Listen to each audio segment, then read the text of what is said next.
Hey guys, it's Rodimus Primal. I'm back with another video, and today I'm bringing my game review for Transformers Beast Wars Transmetals for the Nintendo 64.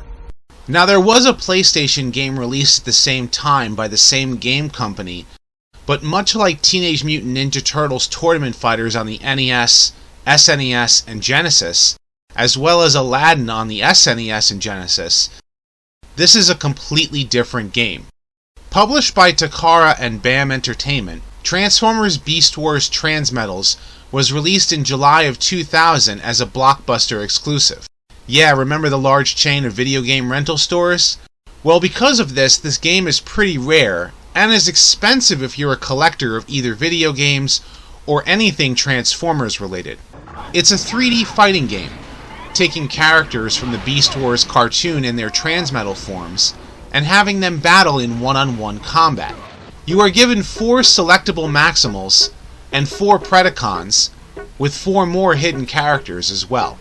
Take note that Airraiser, Pterosaur, and Waspinator are in their Transmetal forms, even though they did not do that in the cartoon. Waspinator rules! The hidden characters are simply palette swaps of other characters, even though it's cool to be able to play as them. Decepticons forever! You fight in simplistic backgrounds, but I guess that they are decent for the time. The controls feel somewhat awkward, even for a 3D fighter.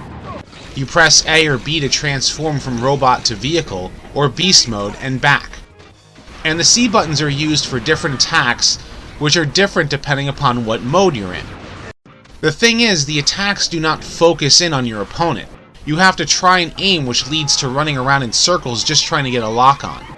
This is especially difficult in vehicle mode, where you'll most likely get dizzy just watching it. You can also charge up your attacks to be stronger. If charged enough, you can fire an unblockable blast, but the charging can be interrupted by short bursts by your opponent. Also, if you're in robot mode for too long, a small meter will deplete and you'll have to transform to beast mode to recharge it. It's basically like how in the Beast Wars cartoon their robot modes would short out because of overexposure to energon. Except that wasn't an issue in Season 2, so it's just a cheap way to force you to transform. Beast mode is rather slow moving around, and some characters' strongest attack is the ground pound. Perhaps the biggest issue with this game is the camera. Apparently the Japanese version had the ability to zoom out as the fighters got further away from each other, but it was removed for the US version. As such, the characters feel like they are stuck in an invisible bubble that moves them on their own. This really creates a frustrating experience, trying to avoid attacks, and makes it even harder to land attacks sometimes. Playing through arcade mode has you face all of the characters, minus the hidden ones, until you face Megatron at the end. If you manage to win every round without continuing, you'll face off against Megatron X. Basically, it's Transmetal Megatron with dragon wings. Personally, I think they should have just included the Transmetal 2 Dragon Megatron, but I guess it was too much to include that version. Megatron X is super hard, and his attacks are really cheap.